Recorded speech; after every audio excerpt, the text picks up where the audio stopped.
So the biggest marketing mistake I ever made, I'm going to go back about 15 years here. This is one that still haunts me to this day.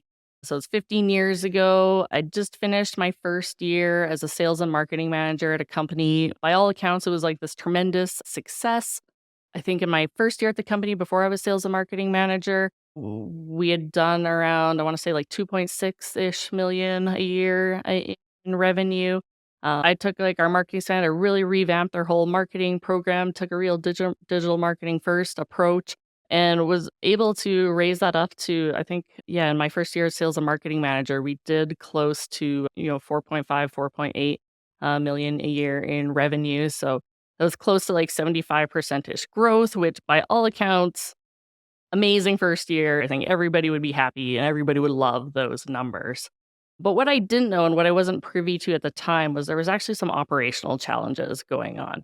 So every new project that our company sold at the time was actually losing money. So what I did was I basically took this fuel, I took gasoline and I poured it on this operational fire that we were happening, and it really exacerbated this problem and brought it to light. So, instead of the company losing a little bit of money, all of a sudden they were losing a lot of money.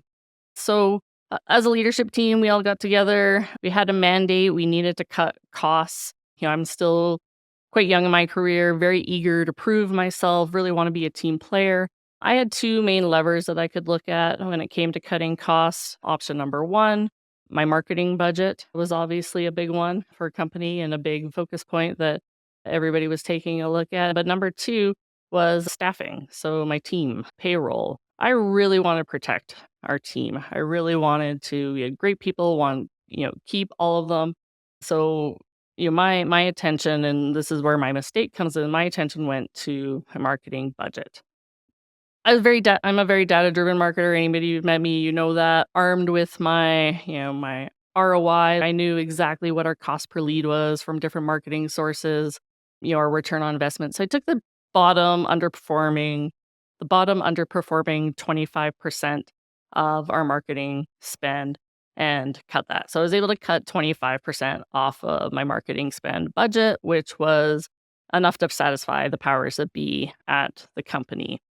But what happened next was, so this 25% cut, this was around like a high five figures cut, but that five-figure cut resulted in a seven-figure decline in our top line revenue. So when we think about, when we think about or we talk about marketing as an investment, what I really did was while that was still underperforming, that doesn't necessarily mean it wasn't worthwhile, like it wasn't revenue generating. So those jobs that I was concerned about, the staff members that I was concerned about, that those changes ended up happening anyway, then and more some. That was on me. So, and the worst part is that I have to chronically relive this stress. Working in a marketing agency, I work with tons of businesses where they're having to make these types of decisions all the time. I mean, not everybody's having to make these decisions, but there is a contingency of businesses that we work with every year that do have to make decisions like this. And I see the same mistake happening over and over again. And they cut some here from the marketing budget and their top line goes down, and it just creates a bigger problem than they would have had otherwise. So my big learning lesson from all of this is when you need to cut costs, you don't want to make the problem worse by inadvertently cutting your revenue.